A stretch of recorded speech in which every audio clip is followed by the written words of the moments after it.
तो today I will discuss the new chapter thermodynamics vapor cycle.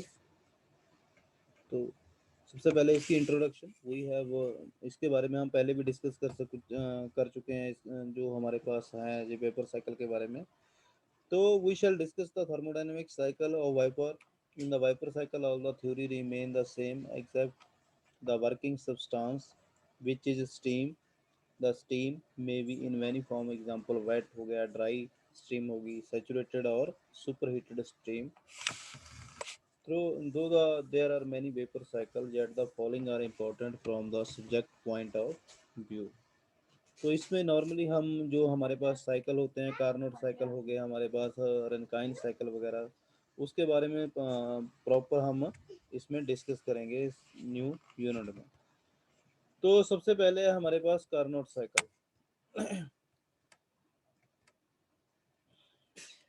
Carnot cycle with steam as working substance. The systematic diagram of Carnot engine and the Carnot cycle using steam as the working substance is represented on PV and TS diagram. Then जो हमारे पास diagram है इसमें आपको जो clearly दिया हुआ है इन्होंने, सबसे पहले क्या है, बॉयलर हो गया हमारे पास, बॉयलर, उसके बाद कंप्रेसर, कंडेंसर. जो हमारे पास जो चार्ट स्टार्ट होता है, जैसे स्टार्ट कहाँ से हुआ, हमारा कूलिंग वाटर एंटर हुआ, कूलिंग वाटर कंडेंसर, फिर हमारा कंप्रेसर के पास गया, फिर बॉयलर, फिर स्टीम प्रोड्यूस हुई, उसके स्टीम प्रोड्यूस होने के बाद हमने टरबाइन को रोटेट करवाया, जो हमें यहाँ पे डायग्राम में दिखाया गया है. तो इन्होंने इसमें कॉमन एग्जांपल है जो हमारे पास, हमने 1 kg ऑफ सैचुरेटेड वाटर लिया at pressure P1 and absolute temperature T1 as represented by point 1, and the cycle is completed by the following 4 process. 4 process कैसे हो गए, सबसे पहले हमारे पास प्रोसेस 1 है, जो यहाँ से हमने वाटर, कूलिंग वाटर है हमारे पास, कूलिंग वाटर के आगे प्रोसेस स्टार्ट होगा, कैसे हमने उसे कंप्रेस करना है, कैसे हमने उसे हीट करके बॉयल करना है, कैसे कब उसकी स्टीम प्रोड्यूस होगी, और फाइनली कब हम उसे आगे जो वर्किंग के लिए यूज करेंगे. Process 1, the saturated water at point 1 is isothermally convert into dry saturated steam in A boiler and the heat is absorbed at the constant temperature T1 and pressure P1. The dry state of steam is represented by point 2. It means the temperature T2 and pressure P2 is equal to temperature T1 and pressure P1. This isothermal process is represented by curve जो हमें दी हुई है PV and TS diagram. तो जो हमारे पास जो diagram है, सबसे पहले डायग्राम के हिसाब से चलना पड़ेगा, कैसे क्या कौन सा प्रोसेस किसके बाद आगे सीरियल वाइज प्रोसेस है जो कैसे चलता है आगे. We know that heat absorbed by the saturated water during its conversion into dry steam is latent heat of evaporation. Then HFG1 is equal to HFG2 corresponding the pressure P1 और P2. Then हमारे पास जो pressure होगा वो दोनों के point में equal होगा, P1 is equal to P2.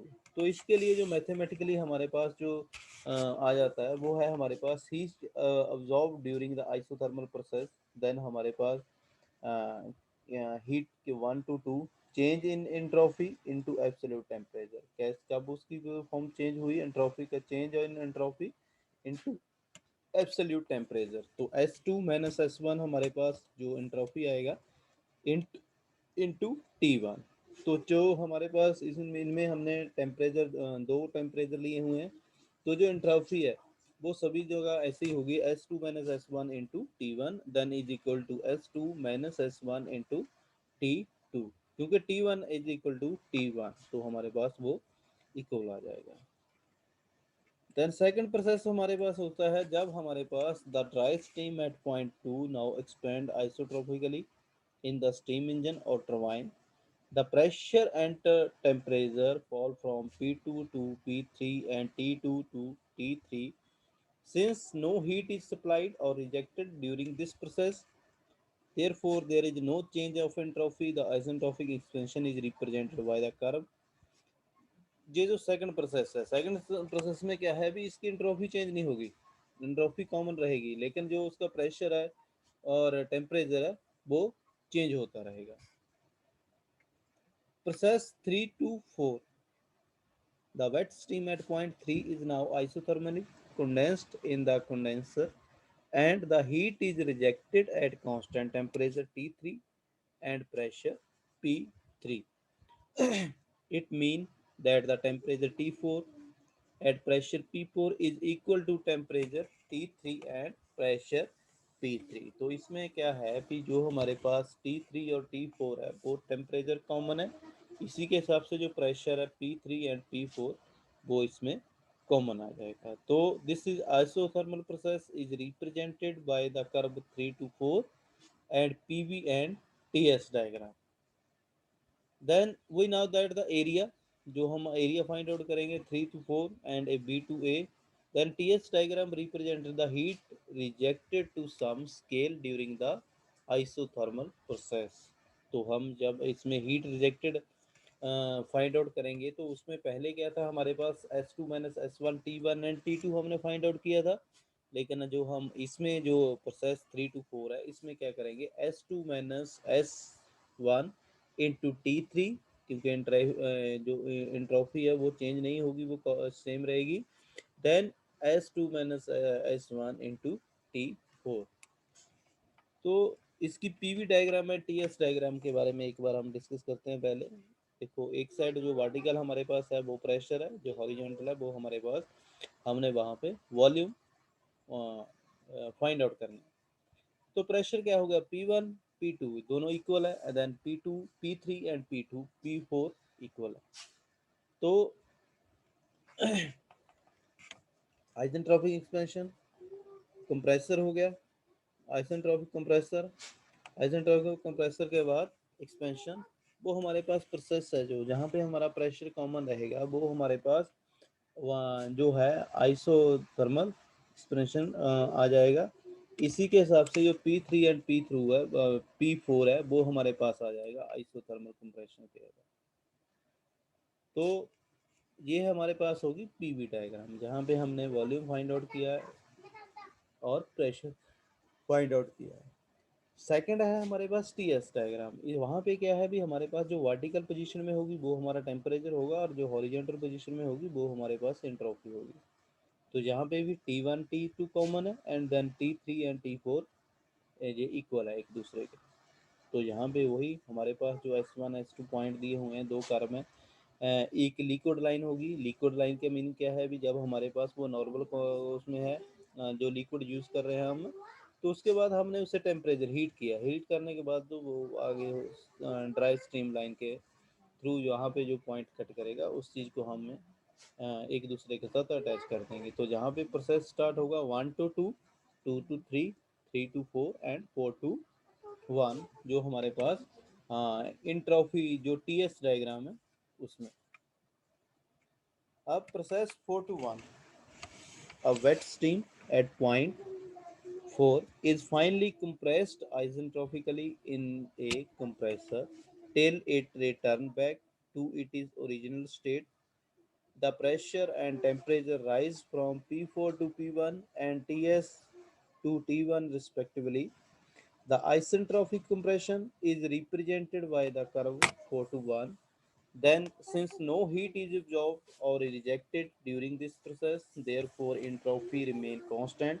The complete the cycle, we know that work done during this cycle is equal to heat absorbed minus heat rejected। कितनी उसने हीट absorb की एंड कितनी हीट रिजेक्ट की, तो वो हमारे पास क्या आ जाएगा, S2 minus S1 into T1 minus S2 minus S1 T3। तो S2 minus S1 into T1 minus T3 ये हमारे पास मैथमेटिकली फॉर्म में आ जाएगा। And efficiency of Carnot cycle, then eta is equal to work done divide by heat absorb.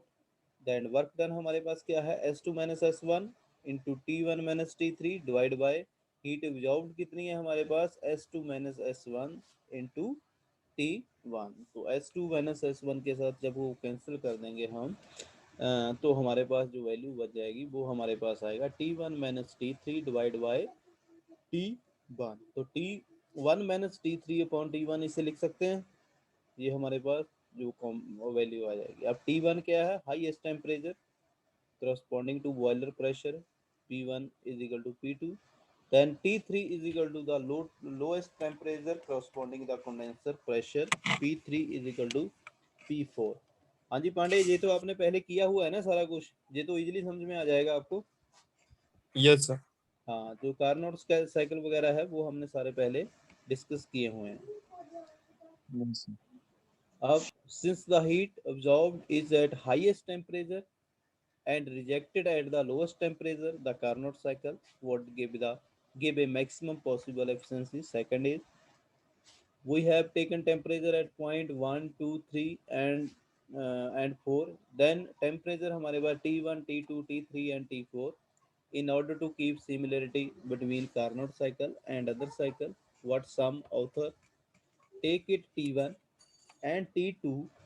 In that case, the obtain the relation of efficiency. Then neta is equal to T1 minus T2 upon T1, then is equal to 1 minus T2 upon T T2 upon T1। तो इसी के हिसाब से जो हमें जो first हमारा numerical है उसमें हमें क्या फाइंड आउट करना है। A power plant is supplied with dry saturated steam at the pressure of 16 bar and exhaust at 0.2 bar using steep table, find the efficiency of Carnot cycle। तो हमने यहाँ पे एफिशिएंसी जो फाइंड आउट करनी है Carnot cycle के लिए। P1 दिया हुआ है 16, P2 दिया हुआ है 0.2 बार। देन हमारे पास T1 कितना आ जाएगा वो हम स्टीम टेबल के हिसाब से देखेंगे भी हमारे पास जो करस्पॉन्डिंग प्रेशर है 16 बार है, तो स्टीम टेबल से देखेंगे भी उसमें T1 कितना फाइंड आउट होगा। तो वहाँ पे जो स्टीम टेबल के थ्रू हमने वैल्यू फाइंड आउट की है वो है 201.4 डिग्री सेंटीग्रेड। तो जब इसको हम केल्विन में कन्वर्ट करेंगे तो +273 is equal to 474 minus 4 Kelvin. Then and corresponding to the pressure of 0.2 bar we find that T3 हमारे पास वैल्यू फाइंड आउट हो जाएगी जो हमें प्रेशर दिया हुआ है 0.2 बार का। तो हमारे पास आ जाएगा T3 is equal to 60.1 degree centigrade. तो 60.1 plus 273 is equal to 333.1 Kelvin। We know that efficiency of Carnot cycle। Then neta is equal to T1 हमारे पास जो मैथमेटिकली जो हमारे पास फॉर्मूला था वो है T1 minus T3 upon T1। तो T1 हमने फाइंड आउट की है 474.4 माइनस 33.1 अपॉन 474.4। तो हमारे पास जो वैल्यू आ जाएगी 0.298। देन जो हम परसेंटेज निकालेंगे कि एफिशिएंसी की वो करेंगे तो वो आ गया हमारे पास 29.8%। ये हो जाएगा इतना। Yes sir.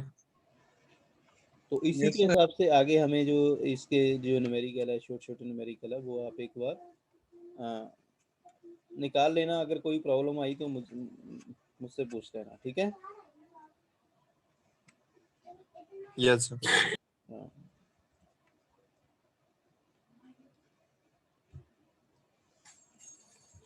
तो आगे है हमारे पास performance criteria for thermodynamics vapour cycle. क्या क्राइटेरिया है, हम जो उसकी जो परफॉर्मेंस को फाइंड आउट करते हैं, कैसे हम उसे फाइंड आउट करते हैं, तो इसके बारे में डिस्कस करेंगे हम। The Carnot cycle is the most efficient cycle yet it is not considered as a standard of reference for the comparison of performance of thermodynamics vapor cycle। The following term in addition of the efficiency are commonly used for the comparison of performance of thermodynamics vapour cycle. सबसे पहले जो first point है वो हमारे पास है efficiency ratio. हम efficiency निकालेंगे दोनों की भी। हमारे पास वेटर कौन सा है, it is also known as relative efficiency. It is defined as the ratio of thermal efficiency to Rankine efficiency. Then mathematically efficiency ratio is equal to the thermal efficiency divide by Rankine efficiency. जो हमारे पास value वहाँ पे हम find out करेंगे। तो thermal efficiency is equal to the heat equivalent to 1 kilowatt per hours के हिसाब से, then divide by total heat supplied to the steam per kilowatt. तो हीट का जो पर हाउस के हिसाब से इन्होंने किया है तो ये तो जो हमारे पास आ जाएगा 3600 into P divided by ms h2 minus hf3। 36 क्यों लिया है? क्योंकि 1 घंटे के हिसाब से इन्होंने उसे आगे वैल्यू फाइंड आउट करनी है इसकी। ms is equal to mass of steam supplied in kilojoule per house and p is equal to the power deployed in kilowatt। Next है हमारे पास वर्क रेशियो। तो वर्क रेशियो कैसे निकालेंगे? The defined as the ratio of net work output the gross output. Mathematically work ratio is equal to net work output divide by gross output. मतलब net work हमारे पास कितने मतलब जो हमारे पास करेक्टली कितना हमने काम किया डिवाइड बाय क्रॉस आउटपुट हमारे पास क्या है, मतलब is equal to turbine work minus compressor work divide by turbine work. It may be noted that the Carnot cycle, deposed of its high ideal thermal efficiency, has low work ratio. It is one of the reasons that Carnot cycle is not attempted in order to have better performance of the plant. Then both efficiency ratio and work ratio are the important criteria. It is desirable to have the value of work ratio almost unity. The higher value of work ratio also means a smaller size of the plant. Next है हमारे पास specific steam consumption. It is also known as the steam rate और specific rate of flow of steam. It is defined as the mass of steam that must be supplied to the steam engine or turbine in order to develop a unit amount of work of power output. Then the amount of work or power output is usually expressed in kilowatt house। Mathematically 1 kilowatt divide by W is equal to 360 100 divide by W जो हमारे पास work done है, then is equal to S2 minus H3।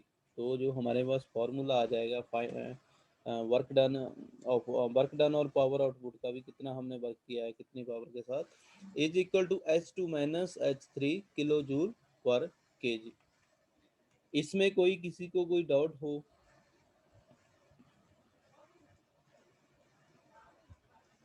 No sir. No, तो ये हमारा है Carnot cycle के बारे में। इस